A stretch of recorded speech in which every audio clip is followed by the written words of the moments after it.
it's your brother Zion Lexx. Sign up for our online academy, which is Learn Torah Hebrew Academy at patreon.com/Learn Torah.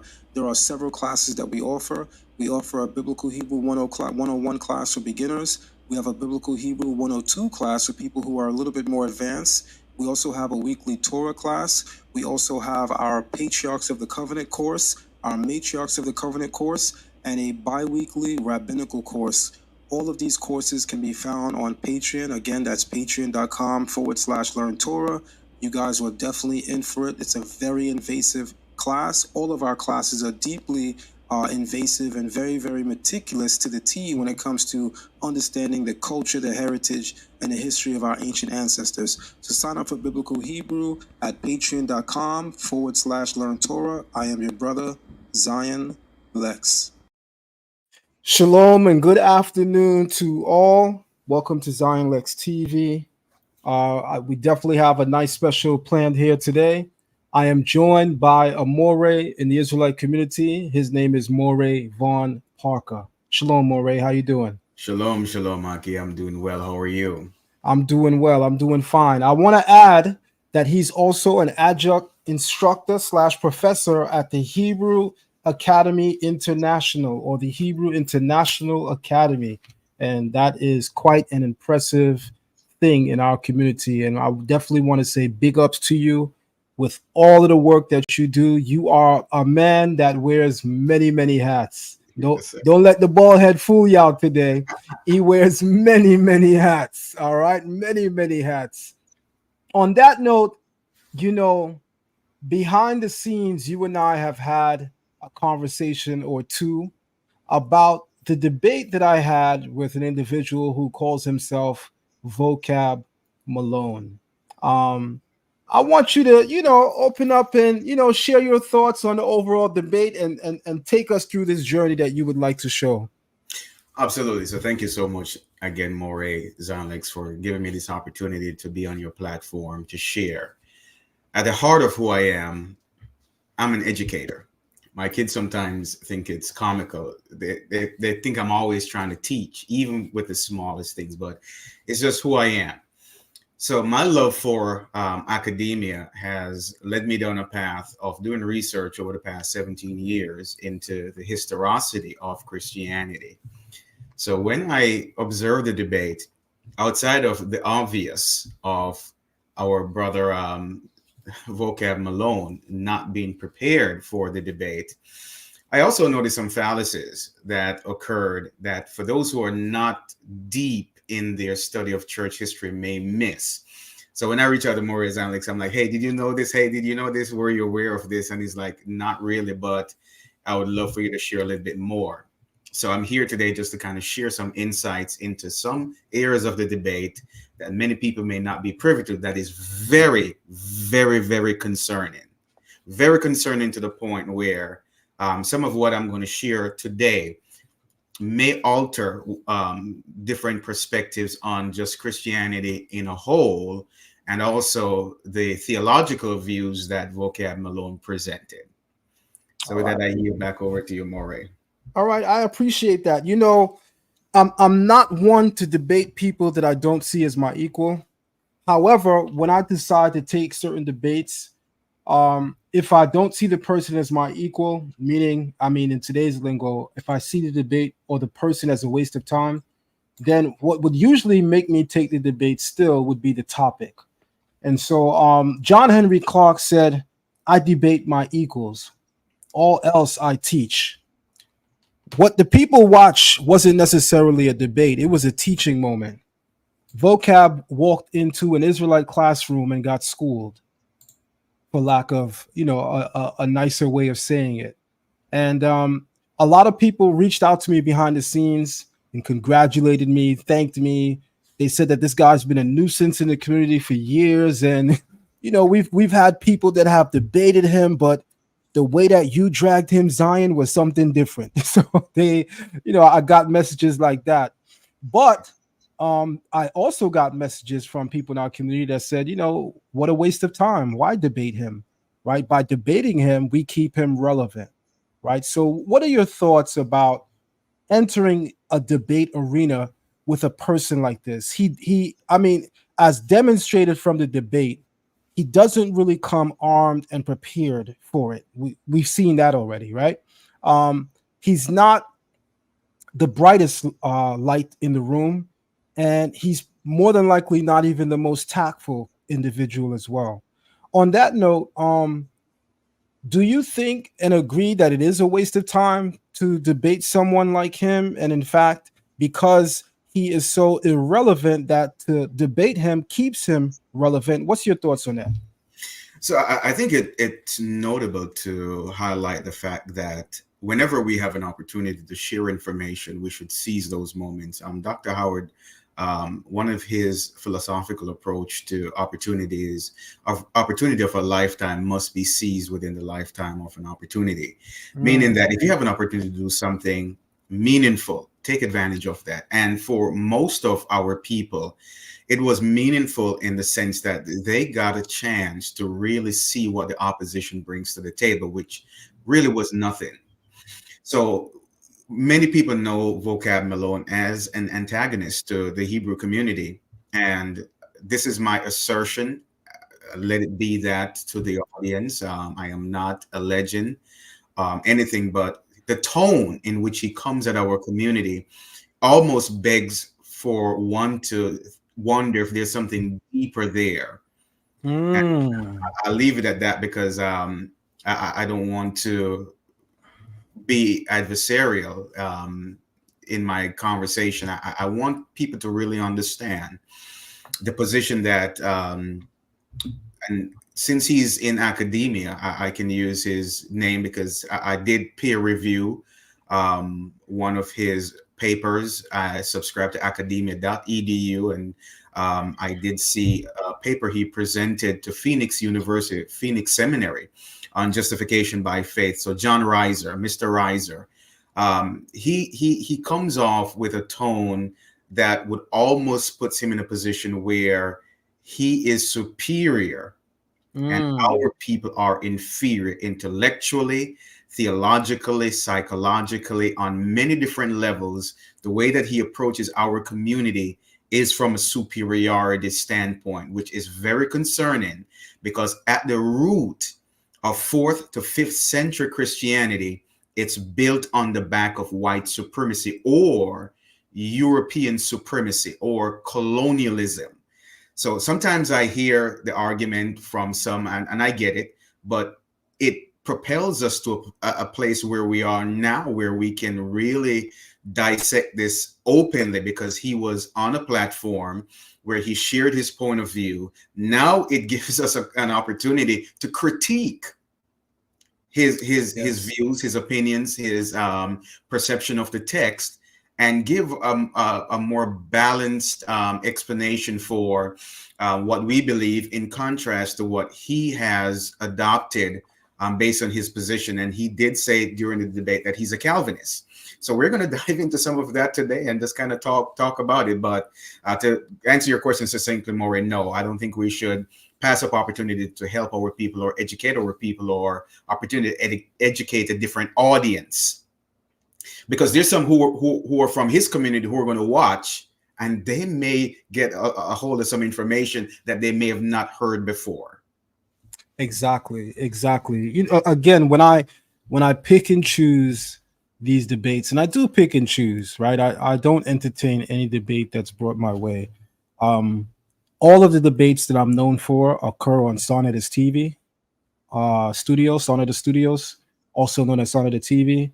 And there are many people that he has named. Oh, this person would like to debate, and this is the topic, and this person. And I pick and choose those who I debate very carefully because one thing that I'm big on is time. Right. And I do feel like our time is so valuable that to waste it it's too precious of a thing to give up, because one thing we don't get back is time. So, you know, I agree with you. This topic was more important than the person debating. And that's why I took the debate, because the topic was more important than the person debating. And it was an excellent opportunity to take someone who is beginning to even style himself as the great Negro agitator. He might say Israelite. The FBI files might say different. And so um, I I love these arenas for all that they offer, the good, bad, and the ugly. But as we grow older, we're supposed to grow wiser. So slowly but surely, I'm trying to take a step back from the debate arena and allow some of the younger brothers and maybe even sisters that may be interested in jumping in these debate circles um, to take charge and go ahead. In my classes of Learn Torah Hebrew Academy, I'm always telling them, you guys are the next generation now. You're next, and your time is now. Like the people that are my age, coming into late 40s and 50s, let us have a break. Because some of us been doing this a long time. And I heard somewhere in the Torah and the Tanakh that when the priests reach a certain age, he get to chill on the side and the youngins get to come up. And we almost arriving at that stage. I'd like to do a lot of other things in my life apart from debates. Right? I don't want to be known as a guy that's in his 50s and 60s debating, and a lot of times debating children. What are we doing? Right? So um on that note, I want you to take me to your initial impression of what Vocab presented versus what I presented. And I want you to be brutally honest. What did you find problematic about his presentation, maybe even his start? And what did you find problematic about my presentation and maybe even my start? Let's begin there.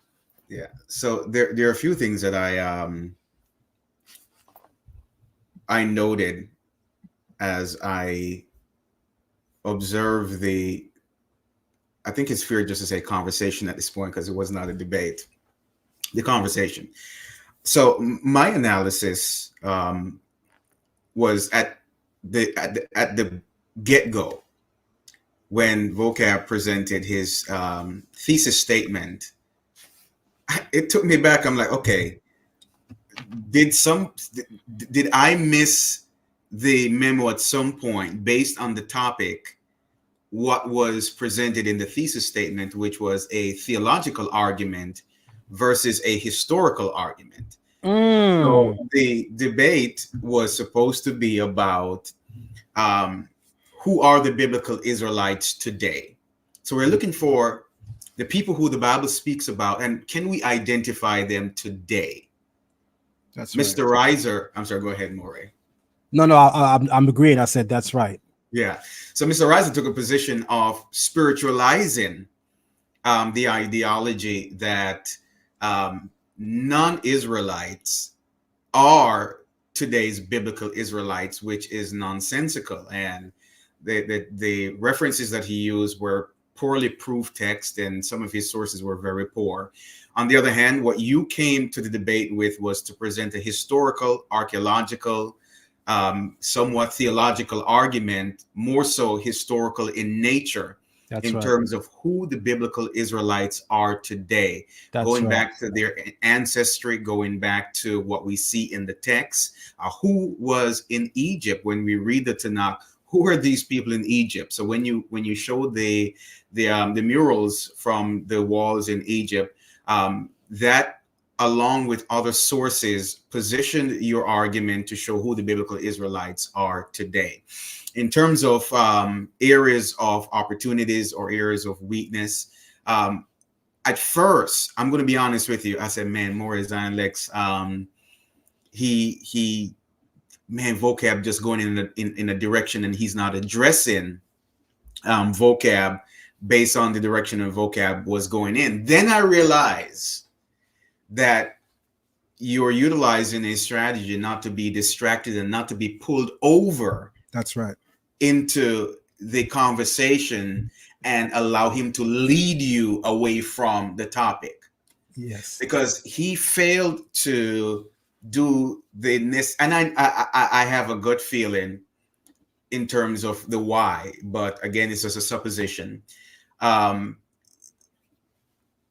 If this was a debate about salvation, I could say, yeah, Vocab, you showed up for that. But again, wrong debate. I don't think he was prepared. He went into some areas that I'm like, okay, as someone who's on this platform and who is posturing yourself to be such a professional, and you're critiquing Zion Lexx for not adhering to the proper ethical procedures of debating. You're doing a lot of stuff that is unethical based on the rules of debate with your ad hominems, red herrings, all of that. You're breaking all the debate rules, buddy. You're going after personal attack and going in areas that are not relevant to the debate, where in terms of you staying on topic. So that was my takeaway. That was my takeaway. I appreciate that. One of the greatest magic tricks of that night was him acting as if he was misconstrued on the debate topic. That was one of the greatest magic tricks. Vocab is very clear on what the topic means. If you ask someone, whether they be a theologian or a person on the street, who are the biblical Israelites today, that is not a religious question. That is a historical question. And what makes it a historical question is today in history, time, chronology, today, right? Yeah. And so by asking such a question, it should only provoke a historical response, of which Vocab has none to offer as a rebuttal to our claims. So because he has no viable defense against our claims that we posit in history, he did what was rightfully so the best thing that he could do, which was to frame his argument from a theological point of view and make the concept not of history, but a matter of religion, and to then say that the Israelites are people who come into Christ. That's not the question. And I, as a debater, I have to ask myself a question. Do I waste my precious 15-minute debate time rebutting his silly argument, which is completely off topic, or do I stay on cue, stay on target, and deal with the topic? And of course, I chose the latter. Yeah. Because at the end of the day, had I spent my time rebutting his argument, he walks away from the debate saying, well, if the question is who are the biblical Israelites today, and Zion disagrees that it's the European Jew and that it's the Israelite, well, what did he show that it was the Israelite? All Zion did was rebut me on what I was saying. He didn't actually show who it was. You see? Yeah. I've been doing this debate thing long before I saw it on TV. My debate history goes back to John Jay College in 1997. I don't know what Vocab was doing in 1997. This is why lineage counts. My debate experience goes back to 1997 in John Jay College, followed back with 2011 here at Touro College in New York City.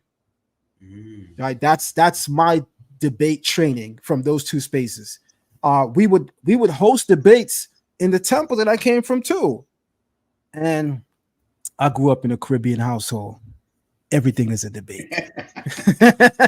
Everything is a debate. So, on that note, I grew up around this debate thing, and I firmly understood that to respond to the nonsense that he was spewing was to take precious minutes away from my time towards proving the subject and the title of the debate. Who are the biblical Israelites today? He offered nothing in proof of that historical question. Instead, he attacked it from a religious, theological point of view and wound up losing the debate horribly. Honestly, Moreh, when I heard his opening thesis statement, I said, this thing is already over. Those are my exact thoughts, man. I said, this thing is already over. And one of the things that I'm hoping to achieve here today by joining you on this broadcast is to really expose our community to the level of disrespect that not only Vocab Malone, but he's a part of a community that looks down on us as Yes, yes, Israelites yes. because of our claim to ancient Israelite ethnicity. So the Yes. argument was not one of a spiritual nature, which that's the point he came from. Instead of looking at it from an ethnic perspective, he looked at it from a spiritual perspective because of what his community espouses.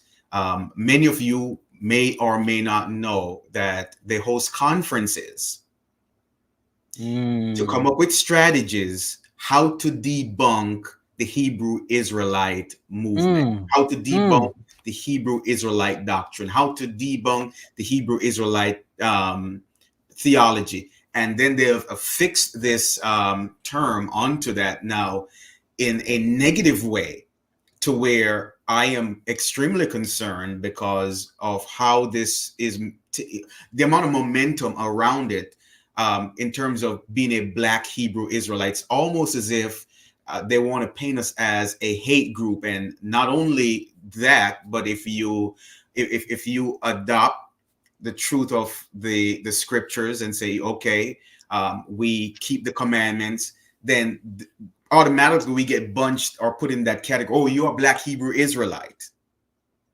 So they see us as a radicalized, violent, vicious group already. And this is the narrative that they're putting out Yes. about our community. I see Vocab Malone as the Donald Trump of urban apologists. I say that because Donald Trump will say anything that will get someone's attention, and it works for him. Yeah. Vocab names one of his books, Barack Obama versus the Hebrew Israelites. If that's not saying anything to get attention, I don't know what else is. And so this is what he has to offer. And this is why he is the Donald Trump of Christian urban apologetics. Because, like Donald Trump, he says and does anything for attention. As a introduction to many of his videos, he literally has comedic skits. Some of them he's dressed up as Sherlock Holmes. But there's a common denominator in all of his comedic skits. He's taunting and harassing Hebrew Israelites. You've never once seen him even make an attempt to do that with European Jewry. Even Donald Trump don't spare his words. So I got to respect him on some level, because Donald Trump got something to say about everybody. But this character, and let's just make it clear that's what he is, Vocab Malone, he seems to have a very unhealthy obsession with the Israelite community, which, as an intelligent man, it tells me that that's something personal. I don't know who did something to him or someone he knows. I don't know what he's into behind closed doors, but I know that someone in our community really, really hurt him, because his behavior is not one of Christian rank and file. That's certainly not, right? Not unless we were rebranding KKK and skinheads and packaging it into new age urban apologetics. But what he seems to be doing is more so based on something deeply personal. And I don't know what that is. And we may never come to find out what that is. But it is clear that it is something deeply personal. Because there's a way in which a person carries themselves when it's just about the information and it's just about the knowledge. And I just think you're wrong. When I just think a person's wrong for the point of view that they hold, it's never personal. I don't need to knock on their doors, right? I don't need to harass their members, right? I don't need to make a living, and that's what he has done. I don't need to make a living trying to take down this person unless it's personal. If you look in the world of Christian apologetics and even urban Christian apologetics, there's nothing out there quite like this thing called Vocab Malone. I'd be hard pressed to refer to it as a human being, because I'd like to believe that human beings are led by the Creator in some way, shape, or form. But as I analyze a lot of what he says and even more of what he does, He doesn't move as anyone that is holding or carrying the Bible. And I'd be hard pressed to even admit that he resembles a human being. Because when you invest so much time, so much energy, and so much resources in trying to diminish, disqualify, and disinherit and devalue someone's faith-based system because of groups in said system that you say that are abusive to public members of society, well, if that's the case, that you are in defense of society because of the black Hebrew Israelites, then where are your videos taunting the KKK? Where are your videos with something to say about other racist groups which are religious in nature? Let's not forget the Ku Klux Klan is a Christian group.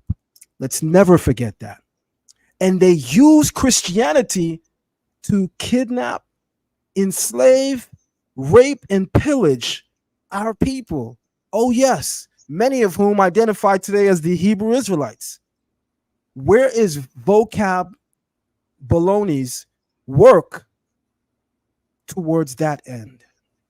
So this is why I know it's personal. Because if it's not personal, you would see what we call in Hebrew mizan, balance.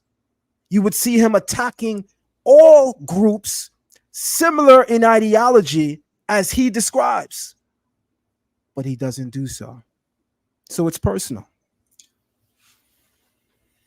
It is. And you brought up a few points that are very interesting and intriguing in terms of his approach. Now, when we think about European Christianity from the 5th century onward, and the reason why I use time markers, it's simply to help those who may be well studied to stay on track, because we do see references to Christianity in the 1st century. But the question most people are unable to understand, the question that most people are unable to ask or answer is it the same Christianity that we have today? And the answer is absolutely not. Yeah, absolutely not. The Christianity was reformed. Christianity was overtaken by Rome and became a state religion and went through many reformations. So for us to look at it today, this is not the same quote unquote Christianity that you see in the Bible in terms of the New Testament. It's not the same. It's contrastingly different. So when we look at European Christianity, Europeans saw themselves as superior to other race and to other people group. Therefore, they employed what is called a messianic complex, meaning they felt like God, the creator of the universe, gave them a missional agenda to go and save everyone else, irregardless of what those people group may have believed. Once they come in, they're going to uninstall your belief system and install something new. And if you show any type of resistance, sometimes it resulted in death. Many people are not aware of that. And this is why I teach church history at Hebrew Academy, because a lot of people don't know the history of Christianity. So Vocab Malone is taking a position that mirrors his predecessors, where they want to come in and everything you have is wrong and we have what is right. And if you don't get it from us, you have it the wrong way. So the battle that we're dealing with right now is the fact that a lot of us in what we call the awakening came from Christianity. And because of that, Vocab Malone and others feel like we have fallen away from the faith, and it's their job to get us back in line. Okay, wait, hold on, wait a minute here. Who made you? Just use some English terms here for colloquial purposes. Who made you Lord and God of Christianity? That's right. You don't have a patent. You don't have you don't have a trademark on the faith.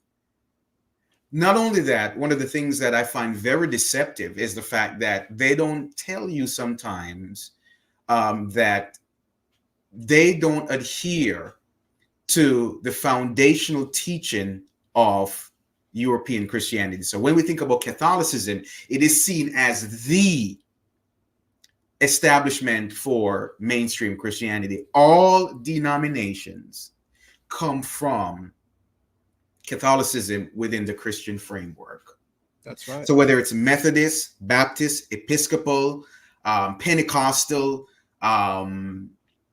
Church of God in Christ, Calvinist, Lutheran, they all stem from Catholicism. So they all have their foundation in Catholicism. The interesting thing is they saw fit at various times to break away.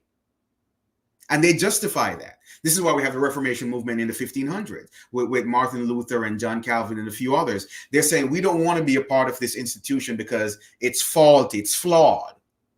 So howbeit, centuries later, you have a people group who are revisiting the foundation of what they were raised in and say, you know what, I see some problems with this. There's some clear contradictions with the text.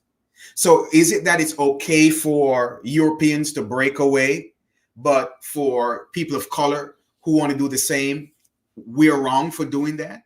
We're wrong for looking at the text and saying, what we're practicing does not align with what I'm reading. So we're looked at as we're falling away. We're teaching false doctrine. We're teaching heresy. But if you look at it, the Catholic Church can make the same claim against you and all of your counterparts. That's right. Because to them, you have fallen away from their faith. So it's a double standard. He does not go after European Jewry, even those who consider themselves messianic. That's right. Because if the argument is, oh, you have to accept, Mashiach, you have to accept Christ, and it's not about your ethnicity, why doesn't he take that argument to European Jewry? But for us, we are the target because, again, he sees himself in this light that he's superior, he is the savior, and he has to save all these quote unquote black people who have fallen away and have gone in the way of going back to keep the old law. But he does. Go ahead.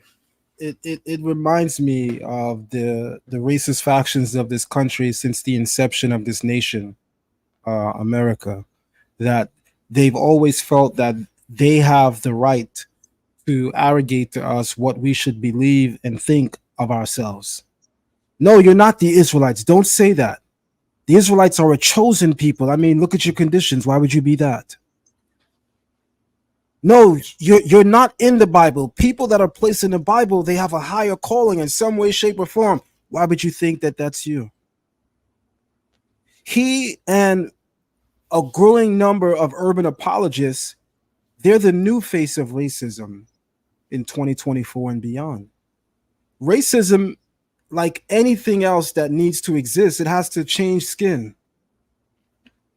How does the snake achieve continuity? How does the snake begin to evolve? He sheds his skin. In order for organizations to have longevity, they have to take on new faces. They have to shed their skin, as it were. They have to reinvent and rebrand themselves in some way, shape, or form. The agenda is going to be the same, but the look of it is going to be different. Christian urban apologetics, as apparently led by Vocab Malone and some like him, they're the new face of the KKK and Nazi movement in this country, with their devilish antics that we've seen pronounced highly in this country during slavery, that they literally had the audacity to tell us what we should think of ourselves as and what we should not think of ourselves as. Here's something interesting for you, Moreh and Lexx, and for your audience. So during the debate, Mr. Reiser acquiesced and said that he can accept some Africans in terms of them having Israelite ancestry, and he mentions the Lemba. And you have some who will say, yes, there is a possibility. But within the church world, most evangelical churches have initiatives to send funding to the land of Israel. Why? Because you mentioned something earlier. They are the chosen people, they're God's special people, and God said, if you bless them, I'll bless you. Okay, okay, let's go with that for point. So if we've identified also God's chosen people who are not in the land, who are melanated people, will you divert funding to them because you want to fulfill the biblical passage of blessing Israel? If we here in America can prove that we have Israelite ancestry, will you then divert funding to us as a people of color because you're also God's chosen people? That's a question for my evangelical brothers and sisters. But it goes to show that there is still a preference when it comes to skin color and how people qualify who the people of God is. Because if we are saying that, okay, yes, I can accept that, but what about the support? Will we get the same support? More than Lexx, I've been asking the question for a while, and I guess I just don't have the right audience. When this whole thing came up about anti-Semitism and how it's defined, and they said, well, you know, the Jewish community frowns on that. I'm saying, which Jewish community are we? Because if we just qualify Jewish community as being European, what about the African Jewish community? When people say things, this is going to offend the Jewish community. Which one? Which one? Because you have Beta Israel, who is recognized by the state of Israel as being quote unquote Jewish. Are they offended? And I want to be honest with you, since you brought up the term recognized. This is a term that is reoccurring in the last 5 to 10 years world over, mainly coming from the sanction of the state of Israel that, oh, we've done our research and we've confirmed that this people in this region, they're Jewish. So now we will recognize you as such.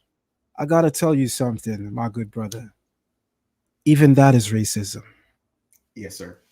Because who gave them the right to think and arrogate to themselves that they have the right to tell people who they are? I read somewhere in the Bible that God scattered his people and God will gather his people, and that he knows where his people are. That means none of us effectively can say beyond a shadow of a doubt who is and who is not, and therefore none of us have the right to say, I recognize you as such, because that recognition is only for God, not man. There are certain things that has to be God-led. I respect God inspired, but there has to be certain things that are God only and God led. And I'm sorry, the recognition of God's people, that comes from the Creator himself. So even this idea, this ideology of, it's a win for us in some way that they've recognized the Igbo. It's a win for us in some way they've recognized the Limba. Wait, because it took this country over 200, almost 300 years to recognize so-called blacks in this country as human beings. And that too was part of racism. And that too came with a stamp of recognition. And continually in this country, there has been this modus operandi of us needing to wait until the powers that be that run this country, which are racist, recognize what is natural to any human being. So I just want to say to our community that while in some way, shape, and form, many celebrate the Igbo being recognized and the Limba being recognized, I just want to remind you that too is racism. I mean, that's deep. that's deep, more in many levels, because our people have been conditioned to a point where if it does not come from a white authoritative source, we don't want to accept it. We don't want to agree with it. And this, one of the things I said on the first broadcast we had together was for our people to not go so hard to put all their stock into scholarship and academia. And the reason why, because we can't wait on them to validate who we are. We can't say, okay, what source are you citing for that? I know who I am. And whether or not it's written in a book or someone signed off on it, it doesn't change the fact that I know who I am. And the reality is, a lot of the people who are saying who they are, they're basing that on quote unquote oral tradition that has been passed down from generation to generation. I'm still waiting to understand more. Lexx, you may know and you may be able to educate me, but I'm still waiting to see what DNA sequence they pulled to determine who are the descendants of Abraham. Right. I'm still waiting. So right. how are they qualifying who they are? They're saying, okay, we have records and documents. Who created those records and documents? Oh, it dates back to XYZ time. Okay, great. Our people, our ancestors on the continent have the same story, migration pattern, always believe in one Elohim. We've done this. We are the descendants of Israel. But their claims are rejected because, quote unquote, there is no one to validate it. When the people who some agree and claim that they are the people have the same oral history, that they were in the land and they were dispersed. But they're applauded. But our people are condemned. That's right. That is the root of racism. That's right. I mean, let's try to go point for point now. You're an honest person. You're straightforward. Many of us know that about you. So it's critical that you're here in this moment, right? Let's attempt to look at the tenor of his argument and rate it. Let's do that live, if you don't mind. I'm going to pull up the video. I have it on my channel. And let's do that. While we're waiting for that video to pull up, I'm going to take a break. We'll be right back, everybody. Caribbean Kitchen, Foods offer 7 unique blends of premium, low-sodium Jamaican seasoning that will add a burst of flavor to your dishes. Our authentic, all-natural Jamaican seasonings are a game changer when it comes to adding a burst of flavor to your dishes. Our products are kosher, all-natural, contains ingredients that are gluten-free and GMO-free. Our seasonings are handcrafted with the highest quality ingredients. We source our ingredients from the Caribbean to capture the authentic taste of the islands.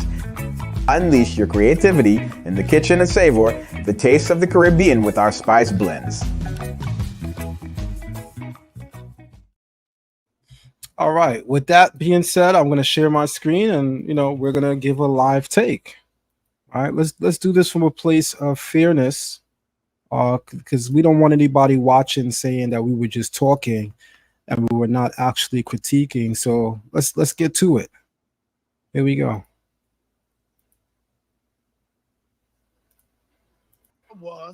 And so I have moved away from it. I have to give the people a fair deal, a fair debate. And so now we are bias free. I have no friends, man, when I'm doing debates, y'all. Understand that. I have no friends when I'm doing debates. All right. So we got Vocab Malone in the building. Now, I forgot who the challenger was. I really did forget. I think it was Vocab. Yes, because he wanted to smoke with Zion Lexx. If I'm mistaken, Vocab, you can let me know. Cut them cameras on, brothers. Turn on them cameras. Let's hit the lights. Y'all on the big stage now. I think it was Vocab who was the challenger, if I'm not mistaken. And so I've told y'all earlier that Vocab was going around, walking up on every Hebrew he could find, taking it to him, banging and going in. But there's one Hebrew he have never crossed yet. And that's the man that y'all see on the screen. Zion, the lion, roaring king, Zion Lexx. So Vocab is going to have a different conversation with Zion Lexx because he's not the average Israelite, bro. I'm trying to show you that. And so the topic of today's discussion, debate. I just think it's fair and right and proper that we begin our critique of just looking at the way that we open, because this is going to say it all. We may not even need to look at the rest of the debate unless you'd like me to go to a certain talking point. But I just want to analyze his opening, and I want to analyze my opening, because I think from there we'll arrive at what the topic of today's discussion is. Will be Zion Lexx versus Vocab Malone. Who are the biblical Israelites of today? That right there is the title. That is the question. And we want to see what's going on with that. You both have 2 minutes in the opening round to explain what you are here to do, what you are here to prove. And we're going to have 3 minutes. Round 1 will be 15 minutes. Round 2 will be 10 minutes. Cross-examination, 10 minutes each. Okay, so y'all each have 10 minutes each. And then we have a third round for 10 minutes each. Something a little different, but it's good. The audience gets to have a Q&A. 20 minutes total of Q&A, all right? So are there any questions, brother? No, I'm clear. Let's go. Let's get it in. Any questions, Vocab? No, I don't think so. Just I'll be able to share my screen. Yes, you'll be able to share your screen. Yeah. That's without question. You will be able to share your screen. And so you want to get pause for all of y'all little young minds out there that's thinking crazy. So you want to be able to pull your screen up, brother. We got Ariak in the building. We brought out the champs, Zion Lexx, and Vocab has brought out the scholars. They in the building. I see you. We got Brother Lai, Sister Freedom, Captain Tazoriak. The heavy hitters are out. Go, Christina Nick, the former champion. Shout out to Christina Nick. I mean, not former champion, but goddamn it, she is a reigning champ. She is a champion over there. All right, so we can't. I told you, it's bringing out all the champs. We got Christina Nick in the building, y'all. Benita Sutton is in the building. My man Vaughn Dog, Silent K, you name it. We here. The heavy hitters are here. All right. Gemini the Goddess is in the building. Who else we got?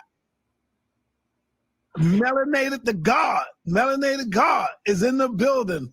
Of course, I said the captain. I'm giving everybody a shout out. All right, so let me get this timer set. Let me get this timer set. Where we at? Where's the timer? Here go the timer here. You got 2 minutes in this round for your opening statement. Are you ready, brother? Welcome to the Datadog Application Performance Monitoring Demo.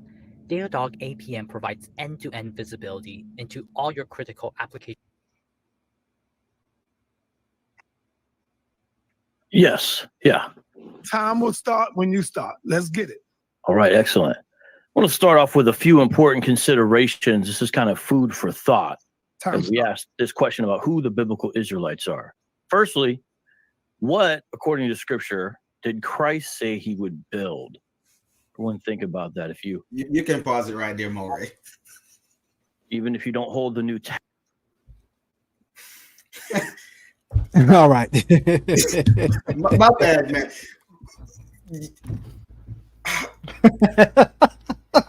Take your time. Take your time. So right off the rip, he has diverted from the topic by saying, what did Christ say he would build? I mean, this is talking about the Israelites and who they are today. So he starts off with a false premise. That's right. So right there, what he has done, he has moved his audience away from the main topic and has segued into an alternative topic that has nothing to do with the debate. So he espouses now a Christological view, which is contradictory to the topic at hand. We're not talking about the purpose and the mission of the Mashiach. And most of his argument throughout the first 2 minutes, that's what he's talking about, what the Mashiach came to do. You can go on, Moreh, and I'll chime in a little bit more. Testament as authoritative. Think about a New Testament answer to this. What did Christ say he would build? Was it the nation of Israel? The answer is the church, Greek, the ecclesia. I tell you, you are Peter, and on this rock I will build my church, and the gates of hell shall not prevail against it. This is something that doesn't seem to be in existence. Otherwise, why would he be building it? Yet this is what he's saying he's going to do. And it centers on the ministry and mission of the apostles and the disciples. The contextual background is important. Matthew 16 and 17, you have Simon Peter replying, "You are Christ, the Son of the living God." Jesus answered him, "Blessed are you, Simon Bar-Jonah, for flesh and blood has not."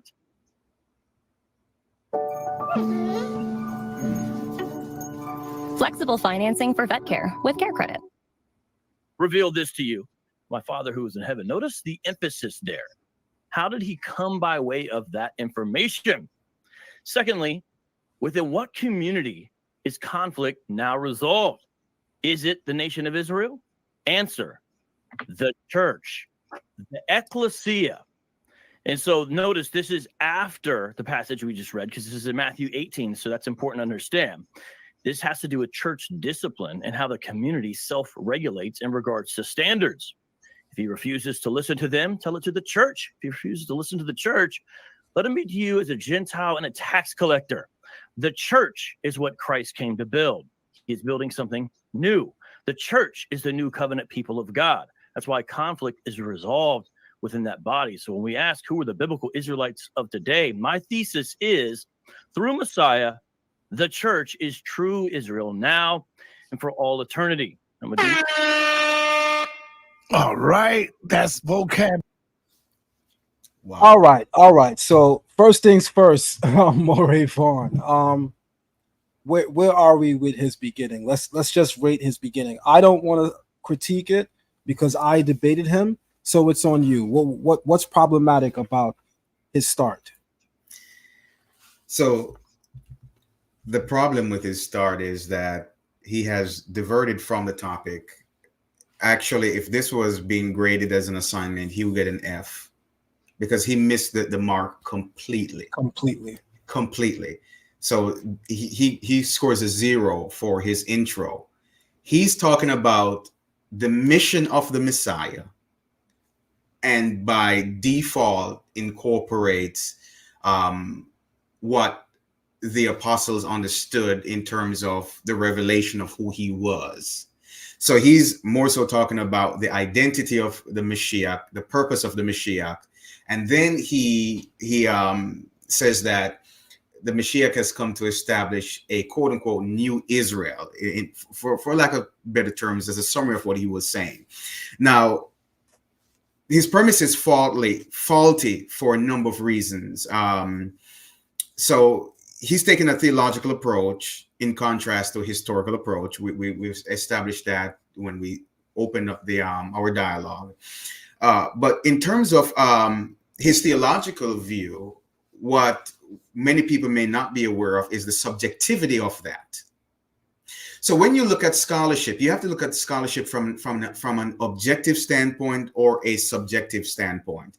And unfortunately, a lot of people don't understand how scholarship works. You have what is called a majority view, and you have what is called a minority view. You have what is called a thesis, and then you have what is called an antithesis. And then you have what is called a synthesis, where you try to bring both together to mesh them so they can work together harmoniously. So in his thesis, he actually produced an antithesis to his argument. That's my review, Moreh. All right. It's opening right there. Let's head on over to my brother Zion Lexx. And as we heading on over to him, please thumb up the video. Like the video. Thumb up the video. Thank you. Thank you. Brother Zion Lexx, you are on the clock. Time will start when you start. This is a 2-minute opening. Let the people know what you are here today to prove, brother. Just before you start my time, I'm just gonna need you to share my screen. I got something up as well. Okay, that's what I'm waiting on. Oh, here we go. Your screen is up. All right, perfect. So I want to say from the outset, Vocab is not having a good day. The title of tonight's debate is "Who are the biblical Israelites today?" Anyone that looks at the title already knows that this is a historical conversation. Now, I am a biblical person myself. I'm the head of an academy. I've been teaching for many, many years. When we're having conversations about the Bible and what the Bible has to say exclusively, there's always a time, place, and a space for that. But tonight's debate is who are the biblical Israelites today? So that means the bulk of the debate is historical information, right? It's an easy thing to think in one's mind that one is going to go into the Bible, pull out Bible verses to prove who a historical people are. It's another thing altogether when you enter a historical setting to talk about who are the biblical Israelites today. So I want.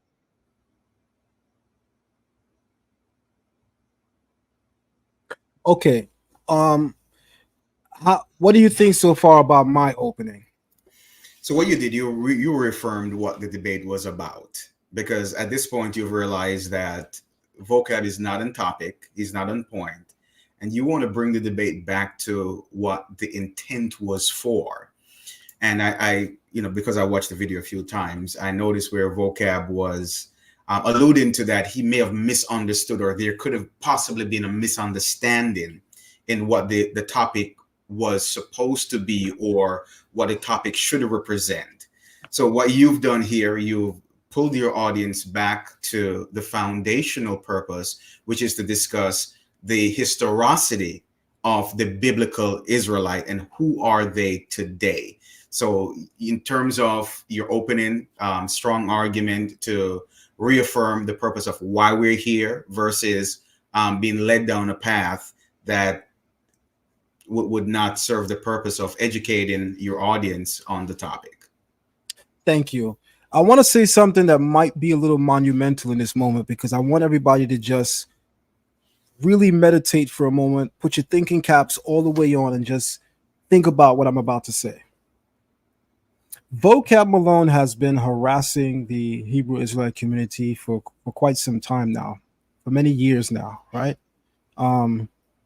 And you would think that someone of his caliber would have ready a way to deal with the Israelites from a historical perspective, to show and prove why it is that the people who make claims here in America to be part of the original Israelites of the Bible, how they are not historically connected, as he says on the street corners when he's harassing these groups. You would think that he has in his arsenal, I mean, he was at home, right?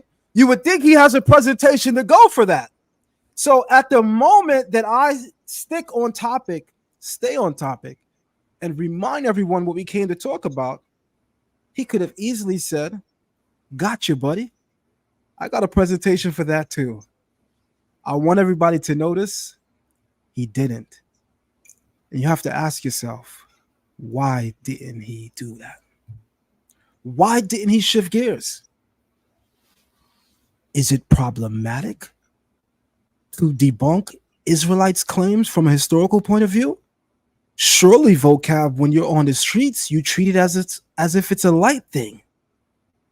That's surely the pompous attitude that you approach the Israelite groups on the street with. But as I said then, as I say now, I'm not your average Israelite. And the arguments that you say to others may not necessarily work with someone like me. And I think he perfectly understood that, because as a debater, one of the first things you should rightfully do is assess the quality of the person you're debating. What are their strengths? What are their weaknesses? What can I do with them? What I should not do with them? And I think one thing he understands is he should not have a historical conversation with me. And that's why he drowned out the debate topic with a theological argument, because he was not prepared to have a historical conversation with me or any formidable Israelites about our historical claims of being Israelites. And he will never be prepared for that. I'll play the rest. I want to say that from the outset, my brother Vocab is not having a good day, and I yield my time. That's all I have to say. Like the video, thumb up the video. All right, let's go ahead right into round one. You're muted, Moreh. My apologies. I'm saying we could actually pull back right here, unless you would like to go in and show some more. But just from where we're at right now, what's the major issue with this debate?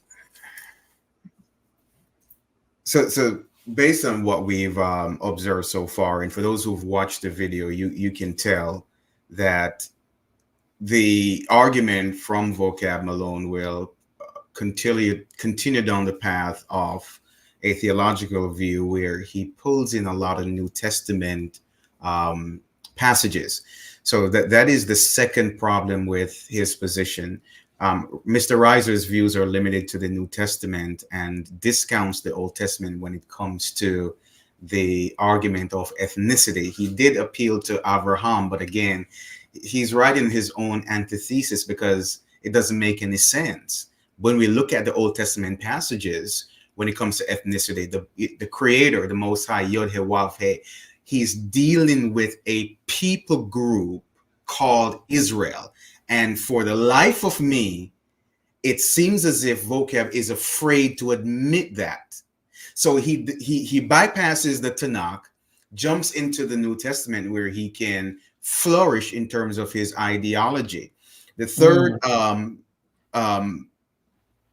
part that I had some problem with is where he espouses this dispensationalism when it comes to his doctrine that the church is the new Israel. That is very problematic for a number of reasons. But if you don't mind, Moreh, let me just talk about a theological problem here for a minute, because a lot of people, sometimes we take it for granted that people know some of these terminologies. These terminologies are sometimes used in seminary and higher institution of learnings. But just for the average person, the term theology is not Hebraic in nature, but maybe Hebraic in concept. Let me take it down this path. So this whole thing about theology, it's really Greek and goes back to some of the early poets. You know, what it does is it's a contracted word of theos and logia or logos, meaning theos in the Greek is the Greek word for God. That's how they reference their gods. It could be plural, any deity. However, some believe that theos is the supreme deity of the Greek pantheon. And then we have logos, words or thoughts or reason. So how do you rationalize or reason about the nature of God? That is really the bottom line to what theology is. And it started to flourish in Greece around 470 to 399 BCE, before the time of Mashiach.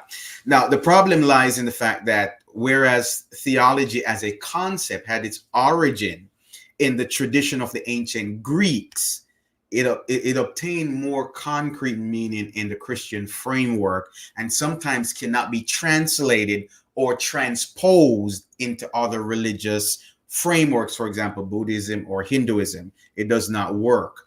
Now, we can look at some of the Greek philosophers, Plato, but one of the things people are not aware of when it comes to the theology is this ideology of the blending of philosophy and this mythical concept of who the creator is. Therefore, some of the earlier theologians would consult with the Oracle of Delphi. So for those who've watched the movie 300, when Leonidas went up to the temple to see whether or not he should go to war, and then we see these priests and they go and consult with this lady rocking back and forth that is believed to be the Oracle of Delphi. So there's this mysticism about theology that is not concrete. So theology became significant when it comes to the Christian institution of explaining who God is. And over time, that has changed based on different denominations. So within Christianity, there are over 22,000 different denominations.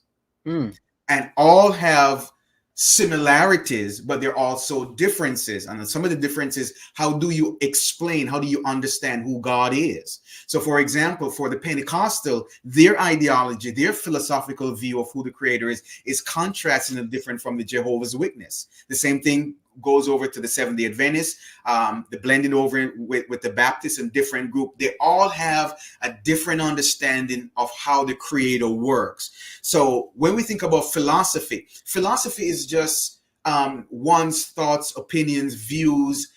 Some may use scientific terms to quantify philosophy, but at the end of the day, it is not as direct and as concrete as what we see in the Tanakh when it comes to the understanding of who the creator is. A part of philosophy, a part of theology is this mystical stuff, Moreh and Lexx, where they're like, oh, you got to get it by revelation. I don't know if you caught that, what Vocab said. See, God revealed to John, he says, to Peter, flesh and blood did not reveal. You see, it have to be revealed to you. Right. There is esoteric, and I know sometimes we use these words out of context, but there's this mythical, esoteric aspect to Christianity in some areas where if you're not getting it, it's because God is not revealing it to you. There's this deeper revelation that you have to get that is beyond the text. And I know sometimes within the Hebraic framework that can also apply. So I'm not trying to play both sides of the fence here. I just want to be honest and say that if you go back and you listen to the debate, he's taking shots at you that you're not getting a revelation. That's right. Of who the new Israel is. Hence why he asked Zion Lexx, are you even baptized? You know, what makes you qualified? So I gotta be baptized to prove who the biblical Israelites are today, historically. I need a baptism for that, right? You see, this is the madness that has me knowing, not feeling, but knowing that my days of debating are in the past. They're behind me because what it has become is just ridiculous. It's just ridiculous. And sure, depending upon the topic, sometimes you can use the moment as a teaching moment, but for the most part, you're wasting your time and you're wasting valuable time. Because if we were to respond to, and I don't know any nice way to say certain things, to just any idiot with a platform, then we'd be in one space, in one thought, all day, locked in, responding to someone who God's not dealing with anyway, rather than going out there and doing the work. So I want to put this out. They say it is said in the Tanakh, in the Torah, that God is not the author of confusion. So who is the author of confusion then? I think we know of that personality in the Bible as well. We call him in the Ivrit Hasatan. We know God is not the author of confusion, but we know Hasatan is. And so there's this emphasis on what's called organized confusion. There's a saying, a well-organized lie beats an unorganized truth every day. That is the likes of New Age urban Christian apologetics. It's confusion. It's a well-organized lie that can defeat an unorganized truth. Luckily, the Creator is doing a lot of organization with his people. So luckily, we've been able to defend that very well. Yep. You're absolutely right, Moreh. And to kind of even dial back a bit and look at the variations within the Christian community, to even bring that level of argument, It's very distracting. So what they want to do is to distract us from some of the core tenets of what we believe with nonsensical arguments. Not sure if we'll have time, but I even want to dissect the term he used there, church, that God is dealing with the church now. There's ample proof throughout the text, and then I have all the slides. Not sure if we'll get to them, but when we think about that concept, it is not a New Testament concept. Although the word appears in the New Testament, the concept is rooted in the Tanakh. And what gives that away is in the book of Acts, when Stephen stands up, and I have the slides I can share. As a matter of fact, let me please do bring those up. In the meantime, while you're doing that, I'm just going to remind everybody to thumb up the video and share the live stream. We'll have a word for our sponsors, and we will be right Caribbean Kitchen, Foods offer 7 unique blends of premium, low-sodium Jamaican seasoning that will add a burst of flavor to your dishes. Our authentic, all-natural Jamaican seasonings are a game changer when it comes to adding a burst of flavor to your dishes. Our products are kosher, all-natural, contains ingredients that are gluten-free and GMO-free. Our seasonings are handcrafted with the highest quality ingredients. We source our ingredients from the Caribbean to capture the authentic taste of the islands. Unleash your creativity in the kitchen and savor the taste of the Caribbean with our spice blends. All right, Moreh, it's on you. All right. With the video, family, share the live stream. Make sure everybody knows that we're live.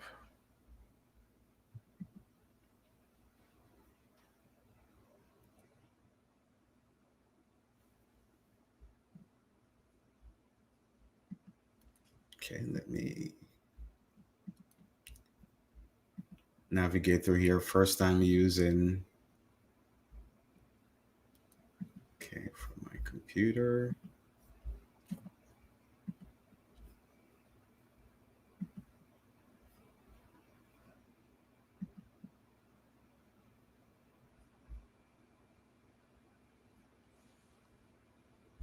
By the way, I want to bring something up. Vocab plans to do a review of our debate. Talk about madness and confusion.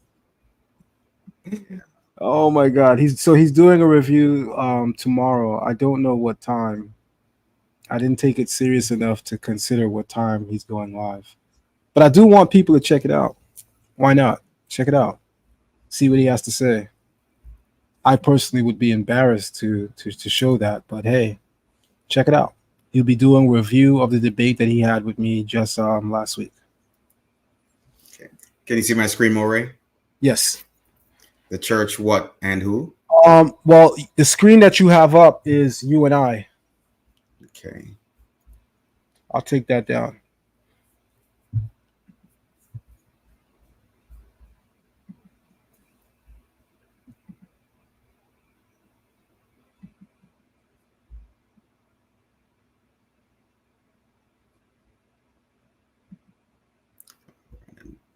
Trying to navigate to get to my shares. Take your time as I make a comment. You know, the Super Bowl was a big thing this weekend past, right? Everybody was talking about it. Of course, Usher's halftime show was the talk of the town. And a lot of people said, you know, why would Usher perform for free? Right? Like, why would he get on this big stage, do all that work for free?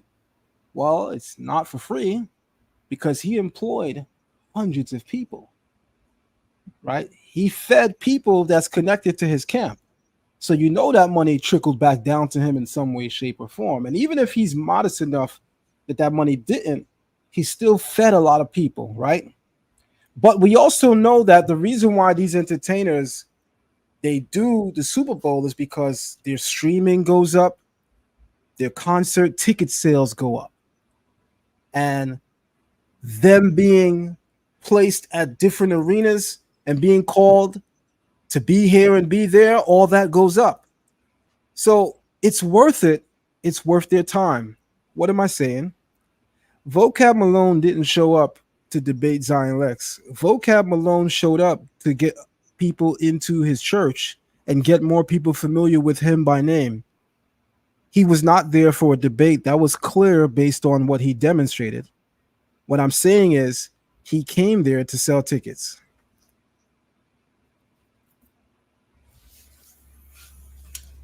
That's exactly what, because when I went back and listened, he went straight sermon as he was doing his closing argument. I said, vocab preaching.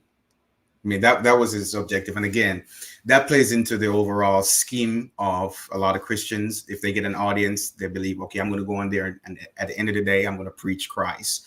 If you listen to some of the athletes, you're talking about the Super Bowl, some of the athletes, the first thing they get up to the pulpit, what they're going to do, declare their faith, which again, everyone has an opportunity to do that. They're within their own rights. But again, they see every opportunity as a time just to share their beliefs. So that's right there. So, all right. So again, general observation of the word church. So the word church is found 114 times in the New Testament. It is not found in the Tanakh. So the word church appears 3 times in the Gospel of Matthew, and all of them are in Matthew with the exception of one mentioned in the book of Acts. So let's look here in the book of Acts, Acts chapter 7, verse 38. It alludes to the church in the wilderness. So if this narrative that the church, Jesus came to start a church, Mashiach came to start a church, why are we seeing a reference to a church already in the wilderness? The reason why is because the Greek word ecclesia is translated in most places as church, really does not mean the traditional or the modern concept of church that most people are used to. So most people, when you say church, they're thinking about a physical building with a steeple or a storefront where people gather. It's a place. Biblically, and even with the Greek word ecclesia, it's always referring to an assembly of people, a congregation. And here we have our citation. So it is not a building. It is a body of believers. It's not an organization. So people say, oh, you got to come to the church. They're inviting you into their organization. Now, the truth is that the word ecclesia does not translate as church. The correct translation is assembly. So if Mashiach, I've come to establish my assembly, even with that's a much deeper thought in terms of what that means. But let's just go with the words of choice here of church, or you got to come to the church, or you in the church, or God is working through the church now, not Israel. So the proper Greek word for church is kurikeos and karidakon. With these word translations, that's the word for church in Greek, not ecclesia. In some of the older Bibles, like the Geneva Bible, you'll see the term used in its proper context. Now, the English dictionary reveals that the English word church, which is used in our English Bible, is taken from the Greek word karidakon, not ecclesia. So it is a mistranslation by the translators to insert the word church where ecclesia should be, or more properly, congregation or assembly.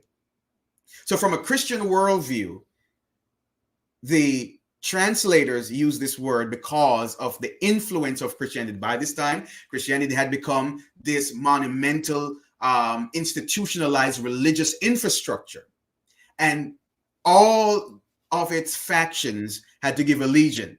From a Hebraic worldview, there is a parallel word to ecclesia. So although I mentioned the Greek,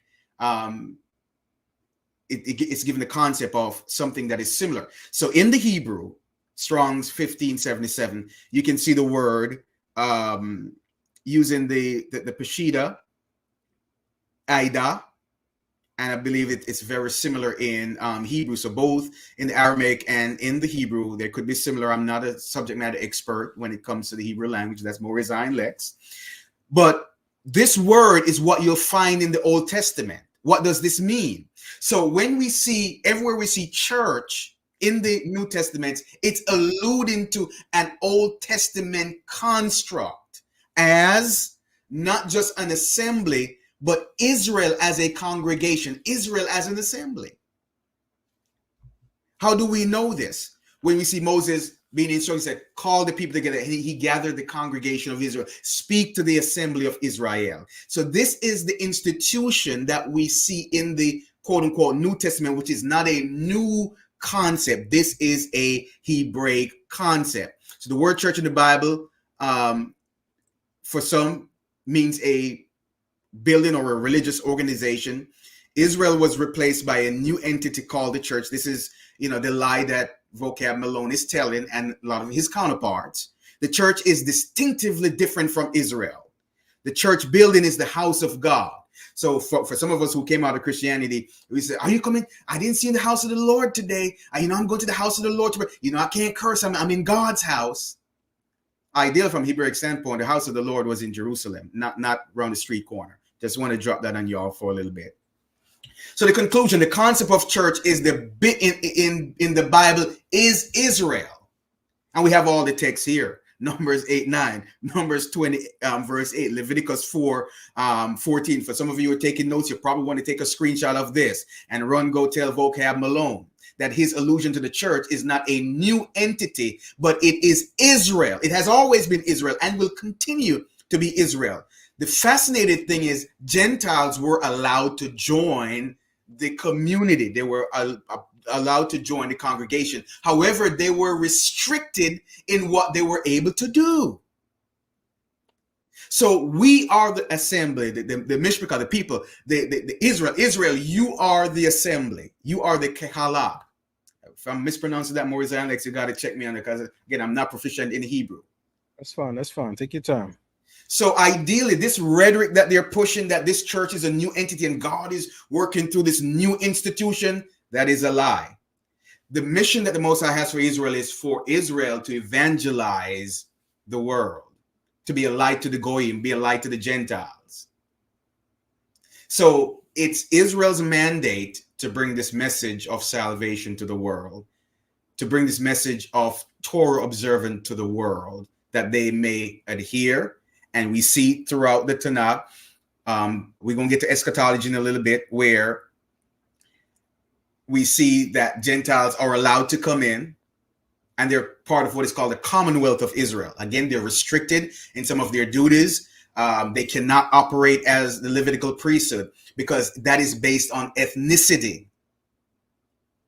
So this whole narrative, all this is done away with. Again, you want to talk about eschatology, we can go back and look at during the millennial reign, which for some is a messianic expectation that when the Mashiach is reigning and ruling, that the priesthood, the priesthood will be, the Kohanim will be through the Levitical line, not through a Gentile line. So there's some grave errors with the position that is held by Vocab Malone and his contemporaries. So again, he brings up that the church is the new covenant people, and that the Most High is not dealing with Israel anymore. The church is a new covenant people, but in the Western worldview, you have to understand it's talking about this amalgamated, primarily Gentile institution. But let's look at Jeremiah 31 and see who is the covenant people, whether or not it's just random strangers, people who just believe in Mashiach. Are they the covenant people? The answer is no. Why? Jeremiah tells us. Behold, the days are coming, saith Yod-Heh-Vav-Heh, when I will make a new covenant with the house of Israel and with the house of Judah. This is who the covenant people are. This is who the covenant is with. Not the nations. Yes, the nations can benefit from the covenant, but the covenant, the Most High did not put away Israel to say, you know what, I'm going to choose a different ethnic group to be my representation. I will make with the house of Israel after those days, says Yod-Heh-Vav-Heh. I will put my law in their minds and write it on their hearts, and I will be their Elohim, and they shall be my people. Yod-Heh-Vav-Heh, however you render that in the English, Yahuwah, Yahweh, the creator of the universe, the Elohim of Yisrael, however you want to quantify that. is dealing with a specific people group. And I will not allow urban apologists, Christian theologians, to cause me to believe that the Most High had amnesia. I said, oh, I forgot. I said this to these people. He is an Elohim who keeps covenant. Neither will they allow me to believe that the prophets wrote based on their own volition. They just thought this stuff up. And then in the New Testament, the Mashiach, Jesus comes to correct all this bad theology that these prophets had. Yod-Heh-Wav-Heh will not replace his people. Psalm 94:14. And Yod-Heh-Vav-Heh will not abandon his people, nor will he forsake his inheritance. So this is a lie that Vocab came on the sound of the broadcast and spewed out to his audience. The afflicted and the needy are seeking water, but there is none, and their tongue is parched and thirst. I, Yod-Heh-Wav-Heh, will answer them myself as the Elohim of Israel. I will not forsake them. I have other passages here, but here's what I'm going to hit them with, because again, they say, oh, that's the old covenant. You hear that rhetoric a lot. That's old covenant. That's old covenant. That's old covenant theology. But what does your favorite rabbi say, Vocab Malone? That's who you cited through most of your broadcasts, is Rav Shaul. What does Rabbi Shaul say? I say then, Elohim has not rejected his people. Has he? May it never be. For I too am an Israelite, a descendant of Abraham, of the tribe of Benjamin. If ethnicity didn't matter, why is Paul even bringing some of this stuff up? Make it plain. Because that's what he pins on us, Moreh Zanlek. You're all too caught up in blood and flesh and blood and ethnicity. Seems like Paul didn't get the memo. The eschatology problem. I can probably circle back to this if we have some time, Moreh. I don't want to monopolize the time, so I'll stop sharing. No, that's amazing. That's amazing. Again, there were a lot of points that I knew very well I could have went into the Bible, both Old and New Testament, to rebut his stance. Only problem is his stance had nothing to do with the topic of the debate. If Vocab Malone wants to debate who are biblical Israelites from a New Age theological perspective based on the Bible, bring it on. Unfortunately, that wasn't the debate that day. Yeah. And he knows that. And so again, that's why I say Vocab Malone was usher at the Super Bowl, because he didn't show up to get paid. He showed up to grow his audience. Yep, to pull in his audience. All right. He showed up because there's a saying in media, right? There's no such thing as bad press. So what? Everybody walks away saying Vocab Malone lost. Zion killed Vocab Malone. That's all over the internet. By the way, that was all over the internet for a number of days. It's still there now. Type in Zion Lexx, Vocab Malone on Facebook, you see it. Do that on Instagram, you see it. Do it on YouTube, you see all the videos people made, right? But here's the thing that makes me want to tell some of these people, stop doing that. Because in all those headlines, you still have his name. This is why in media they say there is no such thing as bad press. Because there's somebody that never heard of you, and due to all of this bad press, now they're introduced to you. And in this world that we live in, people will follow you whether you're good or bad, because people just nosy. They just want to be close to where the mess is, and they just want to be in the know. Celebrities aren't being followed on social media because they carry the greatest morals and ethics. Everybody's messy. Everybody's nosy. Everybody's waiting for Tasha K to talk about this celebrity. And when it begins to trend, I got to make sure I'm following them so I can see it too. There's no such thing as bad press. Vocab Malone based on his presentation, he didn't show up for a debate. But based on common sense, he showed up to grow his audience. And that is unfortunate, because for those who expected a well engaged and well balanced debate, they were left disappointed. So again, the selfishness of that is, I'm just gonna get out of it what's in it for me, this me mindset, and not thinking about the people. Am I really going to go out and try to educate the people or bring some new information that, I mean, Moreh and Lexx, honestly, man, I thought he was going to come with some stuff that we ain't never seen before, because as you mentioned, he goes hard on his platform with his rhetoric, but then didn't bring none of that rhetoric to this argument, to this debate. I'm like, what? So, Moreh, Vaughn, in Jamaica, we have a saying, right? Duppy know who for frightened. You're absolutely right. Because if you notice, when he's out on the street talking with these Israelite groups, oh, he's ready to talk about who the historical Israelites are. He'll take you through history and talk about why he doubts that we are. Take you all through European history. Look at this, look at that. He gets in the ring with somebody's formidable, and in comes the Jamaican proverb, Duppy no who for frightened. Yes, sir. Yes, sir. Absolutely. Right. Absolutely. If you don't mind, let me just share a little bit more. I know we are almost at time, but there is a few things that also present some red flags. And the reason why I'm saying this is because I want to call out our community if we don't see this as a problem. I really do. So during the Kanye situation, the Ron Dalton situation, the word anti-Semitism was a big thing. And how do we qualify that? Who is Semitic and who is not? But ideally, I think we all agreed that the injustice done to certain people group should not be justified in any way, shape, or form. I think we can all agree to that. And to target someone because of their race, that is diabolical. My tongue is getting tired of it. Listen, brother Zan, you have the Jamaican that try to come out of me. That is diabolical.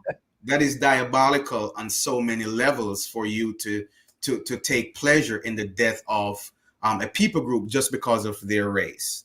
So when we think about the Holocaust and we think about anti-Semitism and we think about European Jewry, if anyone agrees with anti-Semitism, I believe that is problematic. And where I'm going with this is, if you notice the doctrine that Vocab Malone believes in, it is an anti-Semitic doctrine, because it says that the creator is no longer dealing with his ethnic people, but has moved to a different people group.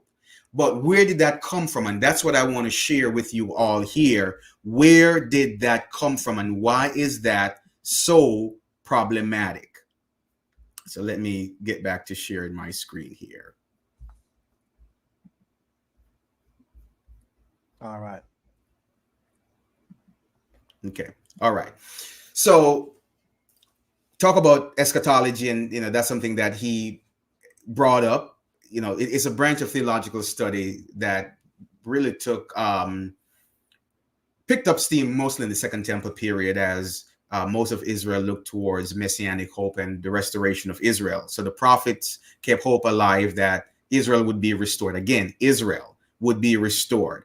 However, in the Christian mindset, eschatology means something entirely different. It's about the church ushering in the kingdom.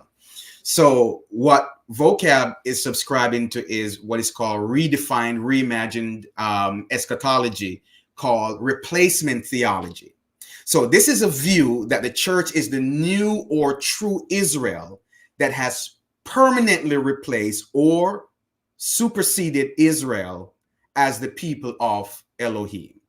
Another term often found in academic circles for replacement theology is supersessionism, which is essentially saying that the creator is no longer dealing with Israel, but he's dealing with his new covenant people, which are an amalgamation of Gentiles.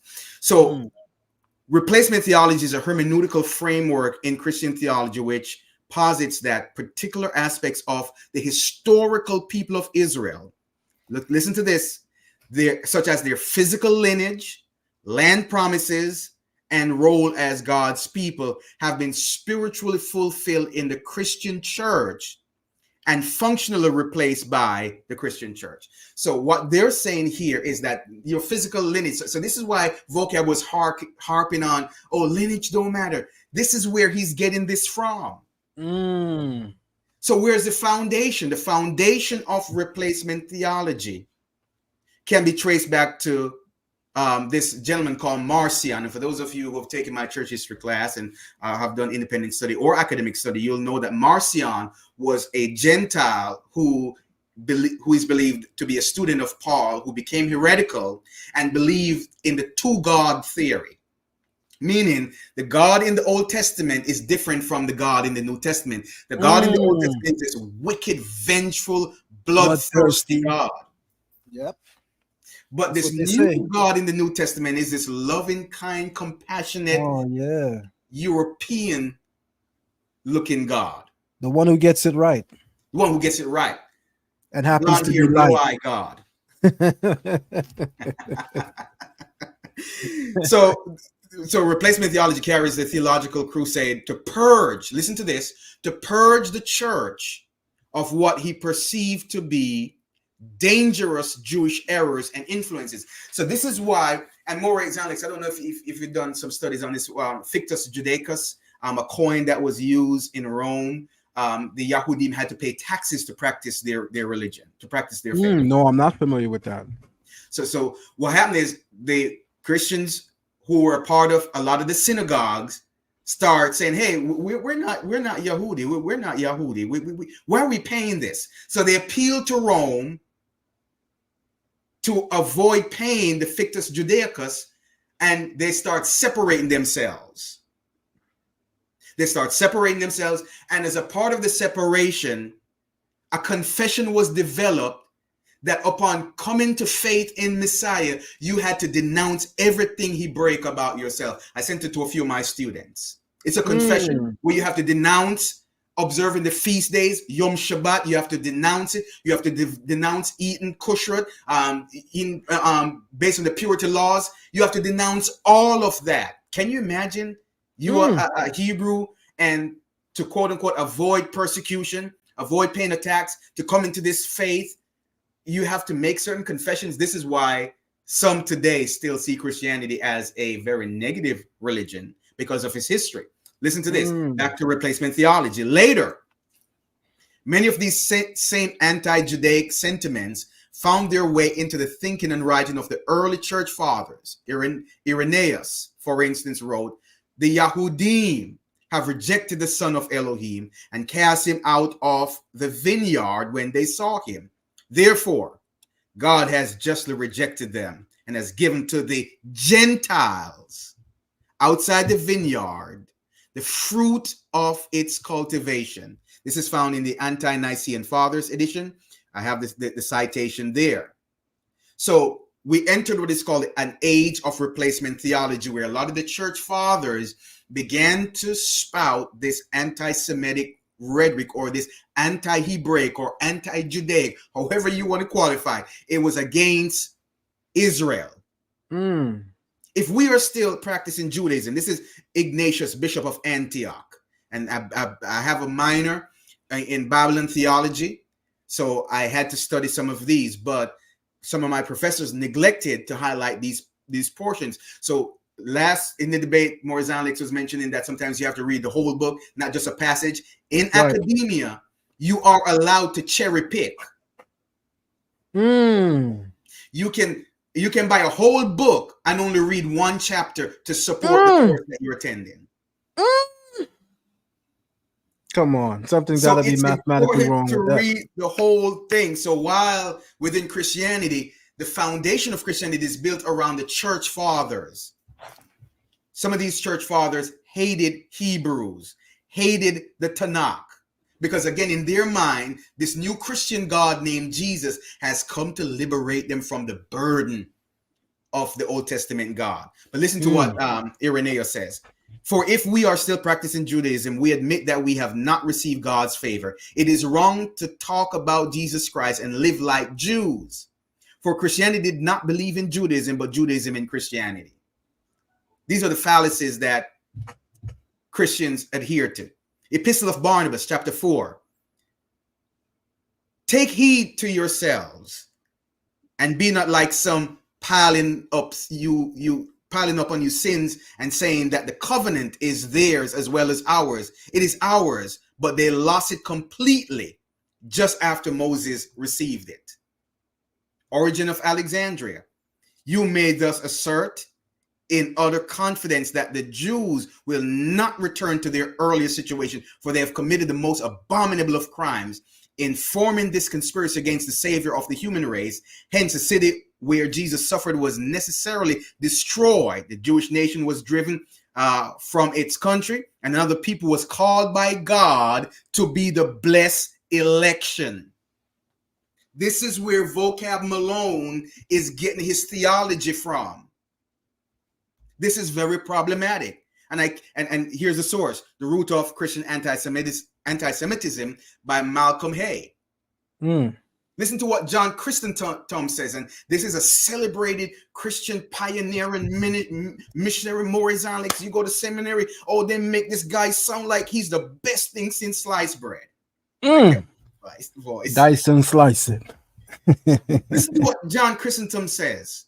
The synagogue is worse than a brothel. It is the den of scoundrels and the repair of wild beasts, the temple of demons devoted to idolatrous cults. This is some of the stuff that they don't want to tell you. So I've been behind the curtain and I've seen this. St. Augustine again, St. Augustine of Hippo, celebrated by a lot of Christians. If you go to some seminaries, they got paintings of him on the wall. Listen to what they say. He says, how hateful to me are these enemies of your scriptures. How I wish that you would slay them, the Jews, with your two-edged sword, so that there should be none to oppose your word. Peter the Venerable. Yes, you Jew, I say, to address you, who till this very day deny the Son of God. How long, poor wretches? If you listen to this argument, it kind of takes you back to how they used to address our ancestors during the time of slavery. The truth is, not a whole lot has changed. Why? Because we're still the people, and they still look at us this same way. Let's get to Martin Luther. One of the biggest Christian organizations is called Lutheran, founded by Martin Luther. They've made movies about this Martin Luther. They've glorified this Martin Luther. As a matter of fact, our very own, since this is Black History Month, our very own brother, Michael King, was renamed Martin Luther King because of this figure. A lot of people don't know that. It's Black History Month. We behold Dr. Martin Luther King. He's junior. His father renamed himself after this reformer. But listen to what Martin Luther says. First, their synagogue should be set on fire, and whatever does not burn up should be covered or spread over with dirt, so that no one may ever be able to see a cinder or stone of it.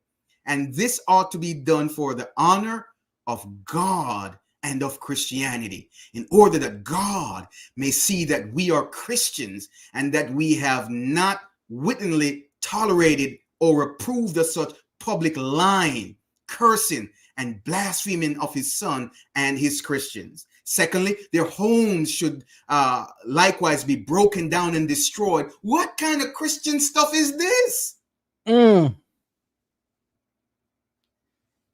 But since Vocab say he's a Calvinist, let's see what his founder said, John Calvin. There, the Jews, rotten and unbending stiff-neckedness, deserves that they be oppressed. What? Where's the Christian love? Where's the nice love in this? Unendingly and without measure or end, that they die in their misery without the pity of anyone. And I have the excerpt there from 1931. Yikes. This is Vocab Malone's theology. Like father, like son? Like the apple don't fall far from the tree. Show me your friends. I'll tell you who you are. Come on. Birds of a feather flock together. Come on. So this is Vocab's. So I'll close out with this, Moreh. Salvation for Israel. Mishpachah, it has not changed. Salvation for ethnic Israel. Because that's Vocab's argument that salvation is not based on ethnicity, or the Creator is not dealing with ethnic Israel when it comes to salvation. It's for the whole world. That's part true, part lie. The whole world can benefit from Israel's salvation. Of course. Come on. Romans 11:26. This is what his favorite rabbi says. And so all Israel shall be saved, as the scripture says. Your own rabbi citing the Tanakh while you fail to do so, Vocab Malone. The one who rescues will come from Jerusalem, and he will turn Israel away from ungodliness. Turn who? No, you read that wrong. He will replace Israel, right?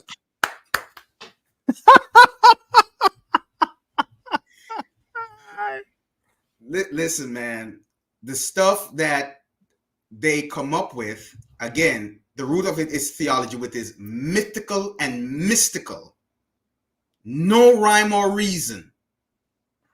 Isaiah 59:20, and the Redeemer will come to Zion, and those in Jacob, those in Yaakov, those who are in Jacob. This is talking about an ethnic people. Even when we read math, and I know we're at different places in the community, someone here may not agree that Yeshua is the Mashiach, but even when we look at Matthew 1:21 and we see who the deliverance is for, let's be very clear. The priority is always Israel. It's always Israel. Always. It even says salvation to the Jew first, then the Greek. Come on. What are we talking about? Yes, sir. Yes, sir. Yes, sir.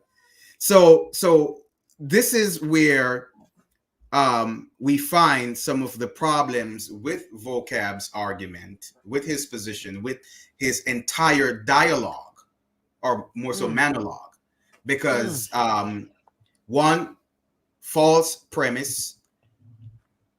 He limits his argument only to the New Testament when it comes to showing the evidence. He did cite something about Abraham, but again, highly problematic.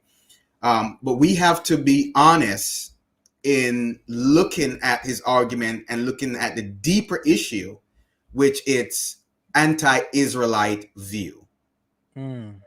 So that is where the problem comes in Moreh Zion Lexx. So his opening statement and subsequent argument cites only New Testament passages that support his position, while ignoring several New Testament passages that challenges his position. So he's guilty of what is called proof texting. So when you attend seminary, they say don't proof text, meaning you can't just find a few little Bible verse that support your argument while ignoring all the rest that does not support your argument. That Mr. John Reiser, as an academic student at Phoenix Seminary, you should have known better. You know, I'm left with nothing else to say, because when somebody says something so profound, so impactful, I'm left with nothing else to say, except to say, when is your next class on early church history? Tell the community how they can join, and I will be joining that next class as well. So anyone who's joining that class, I will be in that class as well. When is that next class, and where is it? So it's Hebrew Academy International, formerly Detroit Hebrew Academy. Right. And the classes, I believe, will start February 18th. I will right provide the details. Yeah, right around the corner. I'll provide the details to the audience. And this upcoming semester, I'll be teaching Church History 1 and Church History 2. So Church History 1 deals with early church history. So some of the information I shared in terms of the church fathers, that's a part of Church History 1. Church History 2 will talk about from Rome to America, the evolution of the Catholic Church, the various denominations. I'll also be dealing with Christianity and slavery for a lot of our people. Since this is Black History Month, a lot of people, I'm just going to drop some stuff for y'all to do some research on. So when you come to the class, you're already prepared. Slavery could not be authorized without the Catholic Church signing off. It's called the Papal Bull. So by default, Christianity authorized slavery.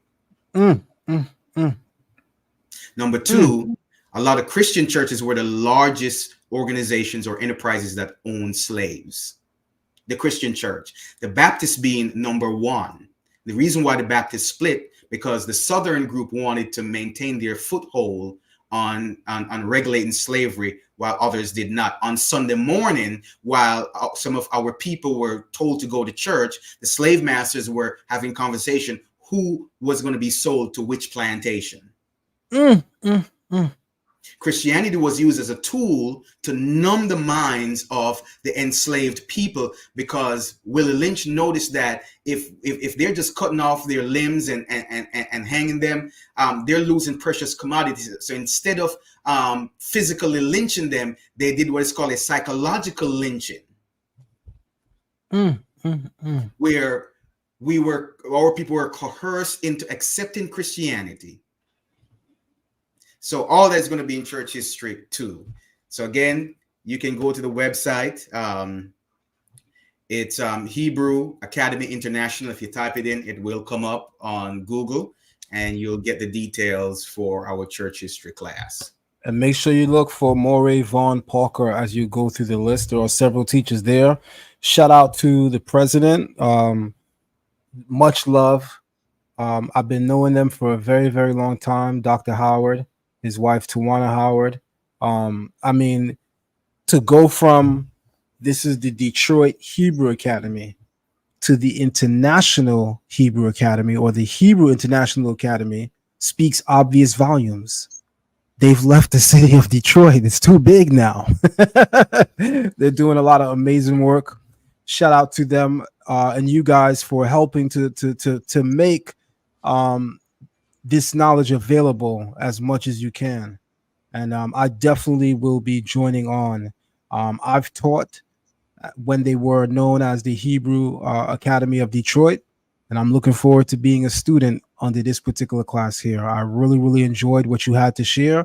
And I would even ask you, and maybe we could talk about it more behind the scenes, as the days draw near towards the start date for that class, could you give a brief presentation on what the class will be, similar to what you did here, maybe 30 to 45 minutes, just to kind of galvanize people towards that start date and gear people up for what they're about to be in store for?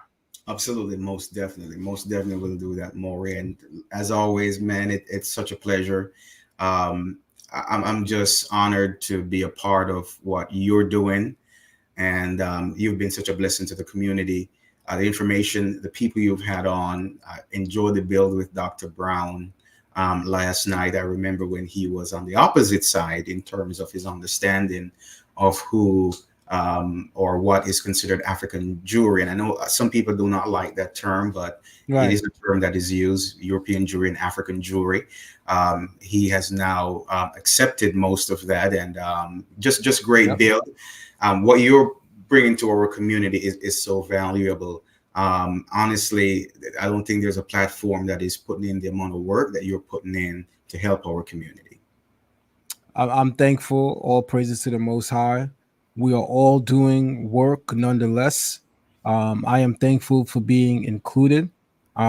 David is notoriously and infamously known in the book of Psalms to say, if I could just be a doorkeeper in the house of God on high. Everybody wants this grandiose title. You come in the Israelite community, you ask a brother, what's your name? Judah, Lion Tribe. That's your whole name? Like the Lion Tribe is your last name? No, that's all my first name. Judah, Lion Tribe, Ban Yasharala. King the Third. Right? Everybody wants this grandiose title.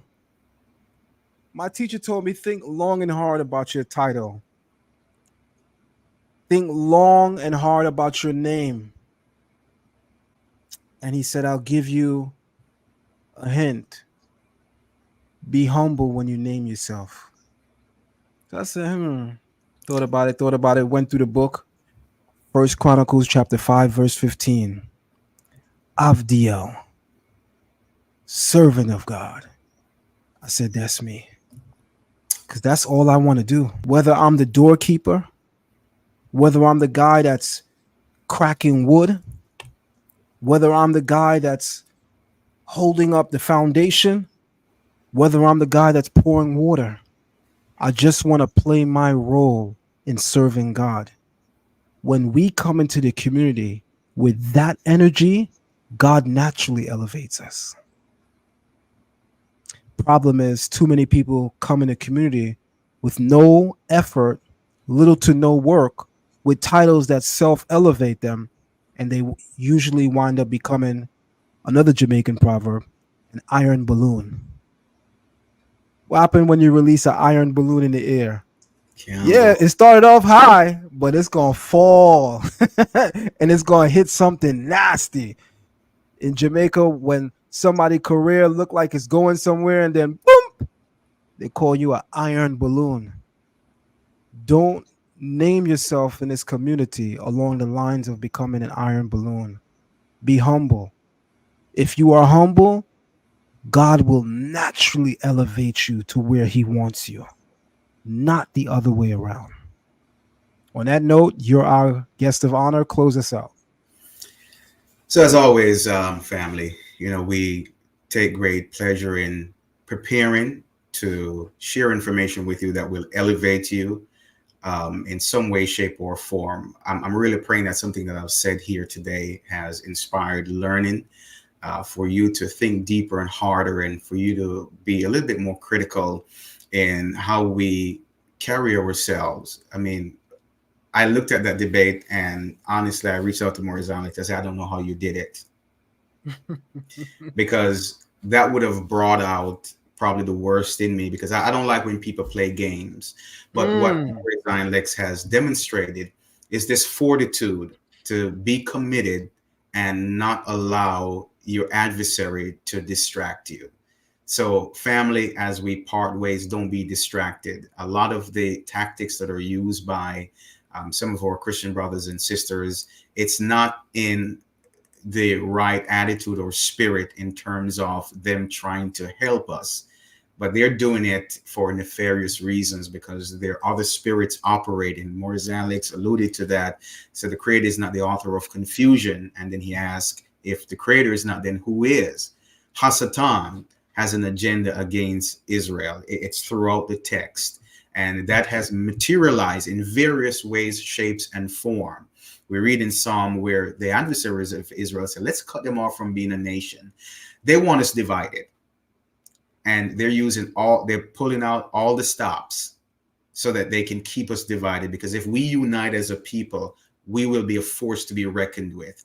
So let's be united. Let's stick together. One thing I took away from the interview that Monique did with Shannon Sharp, she said, I love us. I love our people. We love you all. We love our people. We love us. It's not saying that we don't love other people, but when it comes to us, Israel, we love us. And with that, I say shalom. And with that, we are going to leave. Thank you so very much for coming here today. I greatly appreciate you. I can't wait to our next conversation. To everyone else, shalom. Have a great day, and see you guys tomorrow. Peace. All right. It's your brother Zion Lexx. Sign up for our online academy, which is Learn Torah Hebrew Academy at patreon.com/Learn Torah. There are several classes that we offer.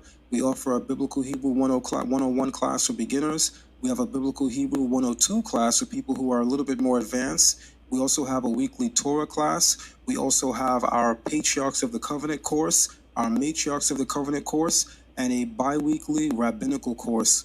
All of these courses can be found on Patreon. Again, that's patreon.com/Learn Torah. You guys were definitely in for it. It's a very invasive class. All of our classes are deeply invasive and very, very meticulous to the T when it comes to understanding the culture, the heritage, and the history of our ancient ancestors. So sign up for Biblical Hebrew at patreon.com/Learn Torah. I am your brother, Zion Lexx. Caribbean kitchen tools, where the spices dance. Come jerky curry, give your dishes a chance.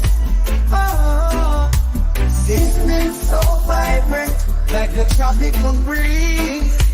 Oh, for the finest flavors, it's a culinary tease. Oh, stay with the sunshine in every single bite. Caribbean kitchen food, more flavors are just right. With every pinch and sprinkle, a journey will begin to the islands of delight. Oh, oh, oh, oh. Caribbean Kitchen Foods offer 7 unique blends of premium, low-sodium Jamaican seasoning that will add a burst of flavor to your dishes. Our authentic, all-natural Jamaican seasonings are a game changer when it comes to adding a burst of flavor to your dishes. Our products are kosher, all-natural, contains ingredients that are gluten-free and GMO-free. Our seasonings are handcrafted with the highest quality ingredients. We source our ingredients from the Caribbean to capture the authentic taste of the islands. Unleash your creativity in the kitchen and savor the taste of the Caribbean with our spice blends.